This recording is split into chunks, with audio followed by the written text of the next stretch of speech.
Hello, Avila Advantage students. We are now in week 3. We're already 1/4 of the way done with this course, so it does move very quickly, so just stay on top of things.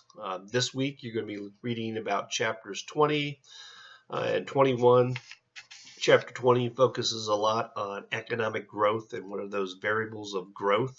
Obviously, with growth, there's trade-offs, what we call negative externalities in economics, and a lot of times it's tied to pollution. And kind of makes me wonder with this 70-degree weathers in February. Um, there are many scientists that do believe that part of this increasing warming trend is due to the gases that are released through the oils that have been burning.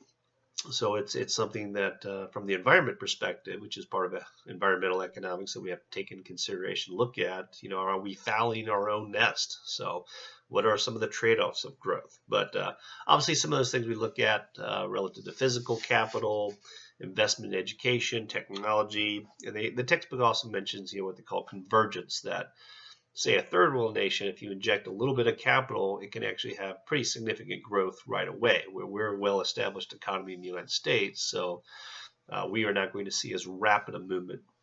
But we are still the largest economy in the world. That may not hold true for a few years down the road or longer, but there are many institutions and variables that make America a great place to be in, and that's why so many people want to come here. So has a history and a foundation of understanding economic systems, and that does give us an advantage, a comparative advantage to other nations across the world.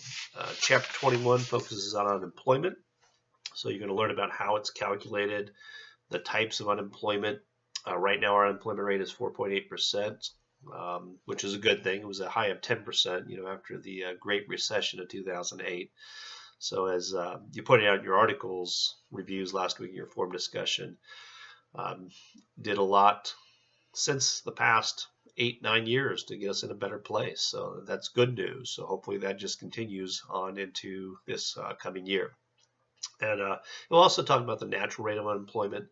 So probably the lowest we're ever going to get is about 4%, because that ties to the types of unemployment we have. There's always going to be some frictional unemployment. Say that you were in high school or college, and now you enter the workforce, you might be frictionally unemployed until you can find a job. There's going to be what we call structural unemployment. So perhaps the robot on the assembly line now does my job, so that's a change in demand for a particular set of skills. And they're cyclical, so that ties in more like as the economy moves back and forth through the business cycle.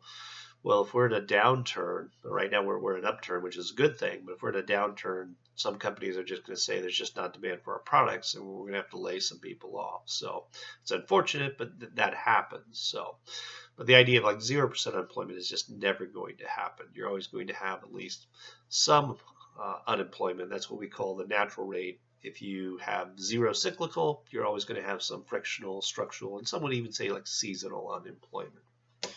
So some things to think about this week. So we do have a paper that's due, so go make sure to read the requirements of the paper. It's going to ask you to look at different economic variables, kind of from an analyst perspective, GDP, unemployment, inflation, and then pick one of the leading, lagging, or coincidental indicators, and just write about that. But follow the requirements in the report, just a 3 to 4 page report.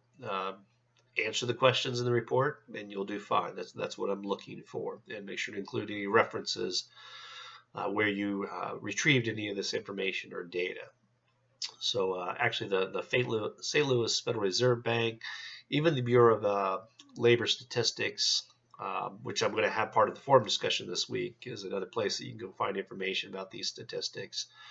And then with the forum discussion, again, I'm going to allow you to go in and just pick out a recent publication from the Bureau of Labor Statistics, and there's lots of stuff out there, so you just pick something that interests you and do that for your first initial forum post. So just make sure to see the discussion on that. So otherwise, just keep plugging along. Everybody's doing great with forum discussion. Enjoyed reading those.